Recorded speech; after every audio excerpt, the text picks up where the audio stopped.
السلام علیکم، آپ دیکھ رہے ہیں بیرسٹر احتشام امیر الدین کو۔ بہت سارے اپڈیٹس ہیں اس ویلاگ میں آپ کو دینے ہیں۔ ایک تو پاکستان مسلم لیگ نواز اور پاکستان پیپلز پارٹی میدان میں آ گئے ہیں جنرل قمر جاوید باجوہ اور جنرل فیض حمید کا دفاع کرنے کے لیے۔ ایک تو جنرل فیض حمید اور جنرل قمر جاوید باجوہ کے اپنی طرف سے، ان کے جو قریبی ذرائع کی طرف سے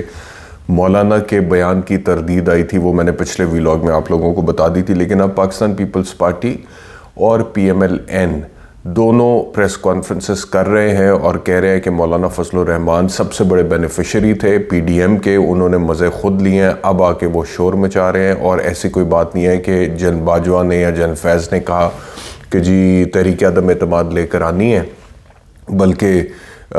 ملک Ahmad Khan P M L N کے جو ہے انہوں نے کہا کہ ہمیں تو یہ سمجھ آیا تھا کہ جنرل باجوہ کہہ رہے تھے کہ نہ لے کر آئیں۔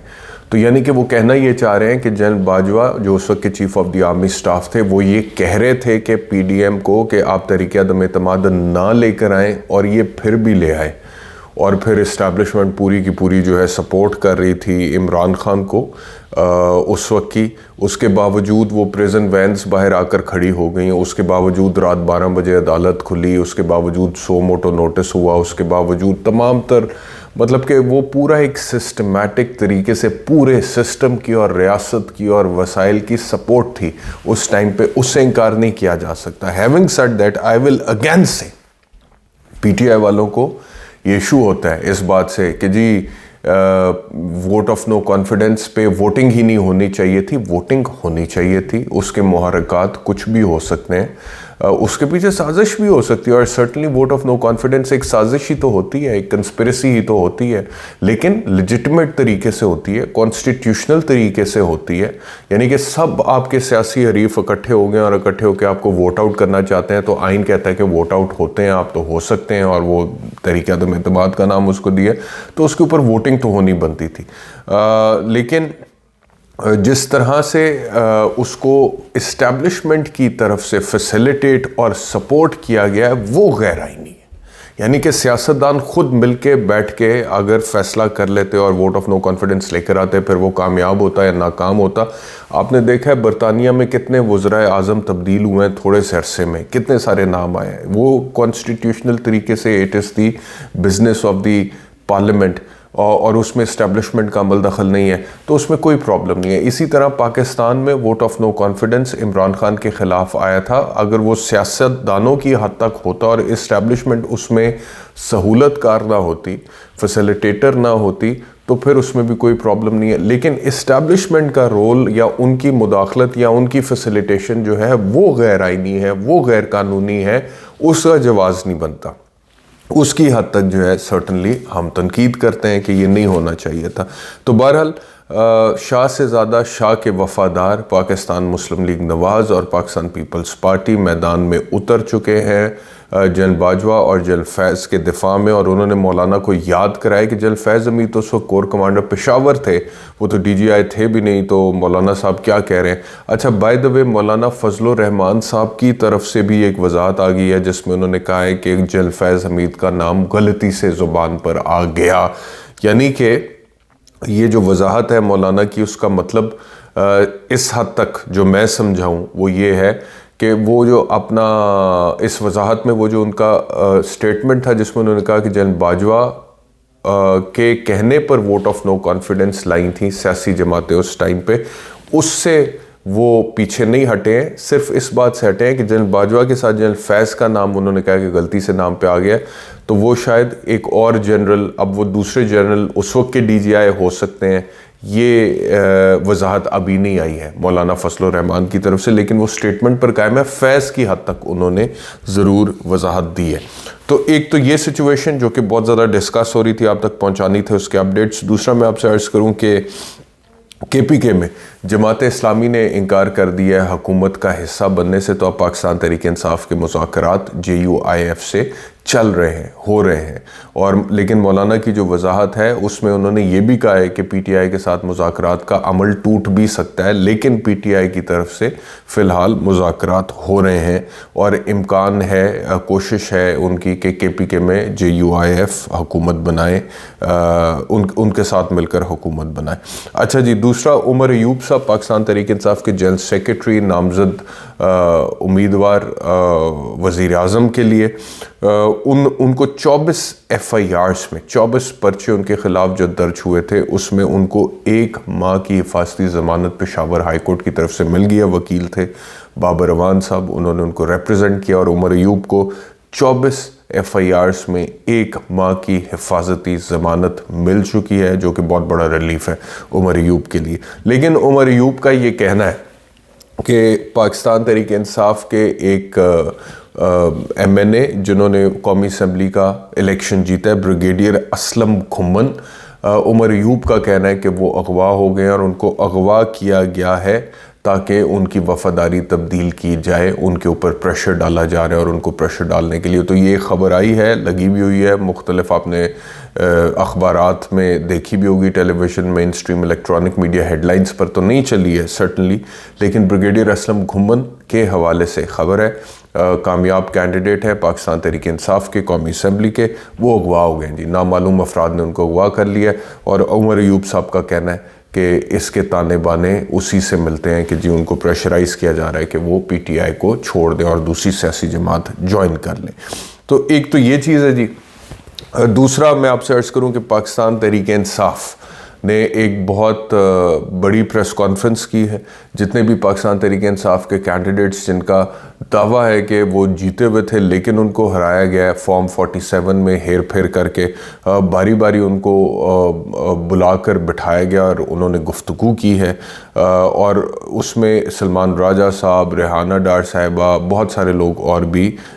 جو شامل ہیں، انہوں نے آ کر اپنی اپنی بات کی ہے. رؤوف حسن پاکستان تحریک انصاف کے انفارمیشن سیکرٹری، انہوں نے کہا کہ پی ٹی آئی کا جو نمبر ہے وہ 177 ہے، دیا 92 گیا ہے، 85 سیٹس پاکستان تحریک انصاف سے چھین لی گئی ہیں. ریحانہ ڈار نے گفتگو کرتے ہوئے یہ کہا ہے کہ ووٹ عمران خان کو پڑا ہے، وہ تو باہر نکلی تھی کیمپین کرنے کے لیے، ووٹ عمران خان کا تھا. اور سلمان اکرم راجہ نے اسپیسیفکلی عالمی میڈیا کو مخاطب کرتے ہوئے گفتگو کی ہے اور کہا ہے کہ عالمی میڈیا پاکستان میں ہونے والے انتخابات میں جو دھاندلی ہوئی ہے اس کو بے نقاب کریں پوری دنیا کے سامنے. تو ایک تو یہ پریس کانفرنس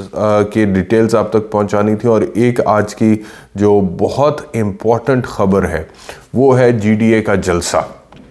جو انہوں نے سندھ میں کیا ہے، اور بڑا جلسہ تھا، بہت سارا کراؤڈ وہاں پر موجود تھا، اور وہاں پر اس کے جو سربراہ ہیں جی ڈی اے کے پیر پگاڑا صاحب، انہوں نے بھی تقریر کی ہے. تقریر ان کی انٹرسٹنگ ہے، انہوں نے تینوں باتیں کر دی ہیں. ایک تو انہوں نے فوج کی ایک طرح سے تعریف ہی کی ہے، جو انہوں نے کہا ہے کہ وفاق میں، فیڈریشن میں اب سوائے فوج کے سنبھالنے والا کوئی نہیں. تو اب اگر تو وہ سیاسی پوائنٹ آف ویو سے بات کر رہے ہیں تو وہ ایک الگ بات ہے، لیکن اگر وہ ڈیفنس کے پوائنٹ آف ویو سے بات کر رہے ہیں وفاق میں اور پاکستان، اور انہوں نے کہا کہ سرحدوں کو اور بارڈرز کو فوج سنبھالتی ہے، تو بالکل سنبھالتی ہے جی، اور بالکل اس کا کریڈٹ فوج کو جاتا ہے، اور اس کے لیے فوج کو سلام بھی ہے اور خراج تحسین بھی پیش کرتے ہیں اور سلوٹ بھی ہے. لیکن جب وہ کہتے ہیں کہ سوائے فوج کے فیڈریشن کو سنبھالنے والا کوئی نہیں ہے،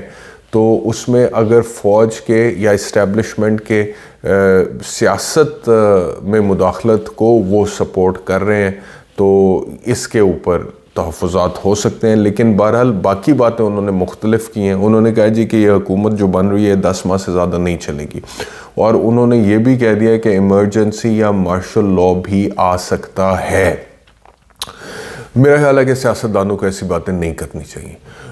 جو چیز غیر آئینی ہے، جو چیز غیر قانونی ہے، اس کی پاسبلٹی کو اس طرح سے پروموٹ نہیں کرنا چاہیے ایک سینئر پولیٹیشین کو، جو کہ ایک الائنس کے سربراہ بھی ہیں، کہ جی مطلب کہ your justifying the possibility of a martial law in Pakistan. تو یہ نہیں سیاستدانوں کو، میرے خیال میں اس کے اوپر سیاستدانوں کو ایک واضح موقف اپنانا چاہیے اور یہ اس طرح کی اسٹیٹمنٹس جو ہیں دینے سے گریز کرنا چاہیے. بہرحال ایک تو مطلب کہ فوج کے کردار کو ہائی لائٹ کرتے ہوئے انہوں نے مارشل لا کی بات کر دی. دوسرا طرف انہوں نے کہا کہ الیکشن 2.5 مہینے پہلے ہی بک چکے تھے، یعنی کہ الیکشنز کو انہوں نے بھی مسترد کیا ہے. وہ تو آپ جانتے ہیں کہ انہوں نے 2 سیٹیں بھی اپنی واپس کی ہیں. انہوں نے کہا 2.5 مہینے پہلے یہ الیکشن بک چکے تھے. اور عمران خان کے حوالے سے بات کرتے ہوئے انہوں نے کہا کہ عمران خان چور نہیں ہے. جو الزام عمران خان پہ توشہ خانہ کا لگایا گیا وہ میری نظر میں چور نہیں ہے. اینڈ